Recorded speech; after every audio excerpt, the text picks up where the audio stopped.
ક્યારેય વિચાર્યું છે કે કોઈ એક સામાન્ય છોડ આપણા રોજિંદા જીવનમાં હેલ્ધી ગણાતા નારંગી અને દૂધને પણ પાછળ છોડી શકે? ચાલો આજે આ રસપ્રદ વાતને જરા ઊંડાણપૂર્વક સમજીએ. સાંભળવામાં થોડું અજીબ લાગે, બરાબર ને? પણ ઘણા રિસર્ચ એવું કહે છે કે આ એકદમ સાચું છે. એક એવો છોડ છે જેના પાંદડામાં દૂધ કરતાં પણ વધારે કેલ્શિયમ અને નારંગી કરતાં પણ વધારે વિટામિન સી હોય છે. આ તો આપણી સામાન્ય સમજને સીધો પડકાર છે. તો સવાલ એ છે કે આખરે આ જાદુઈ છોડ છે કયો? કયા છોડમાં આટલા બધા પોષક તત્વો છુપાયેલા છે? ચાલો હવે એ રહસ્ય પરથી પડદો ઉઠાવીએ.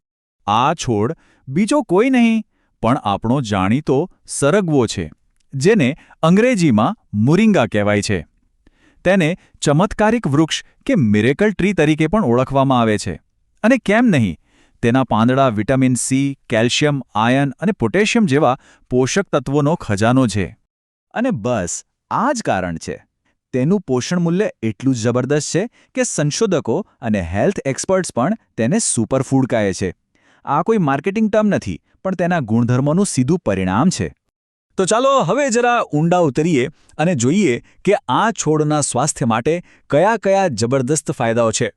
મોરિંગાના ફાયદાઓની લિસ્ટ ખરેખર બહુ લાંબી છે. તે આપણી રોગપ્રતિકારક શક્તિ એટલે કે ઇમ્યુનિટીને મજબૂત બનાવે છે, હાડકાં અને સાંધાને હેલ્ધી રાખવામાં મદદ કરે છે, અને જો શરીરમાં થાક કે નબળાઈ લાગતી હોય તો એને ઘટાડવામાં પણ તે બહુ ઉપયોગી છે. કારણ તે કુદરતી એન્ટીઓક્સિડન્ટનો ભરપૂર સ્ત્રોત છે. અને વાત અહીં જ પૂરી નથી થતી. તે ત્વચાને સ્વસ્થ રાખવામાં અને દાંતને મજબૂત બનાવવામાં પણ ફાળો આપે છે. સદીઓથી આપણી પરંપરાગત દવાઓમાં તેનો ઉપયોગ થતો આવ્યો છે.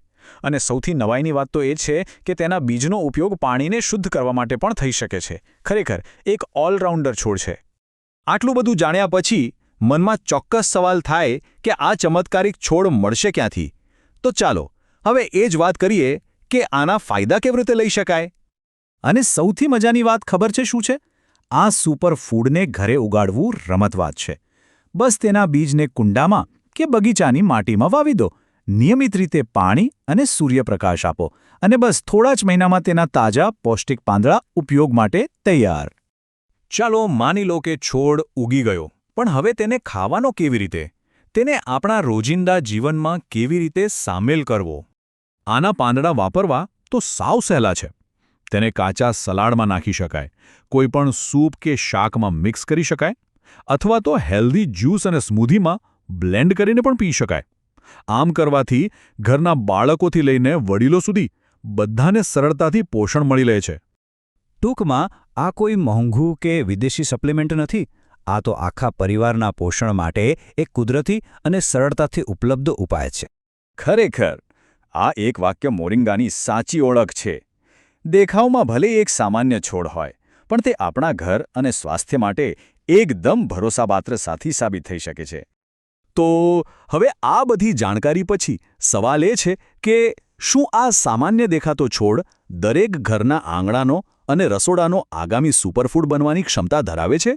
આના પર વિચારવા જેવું ખરું.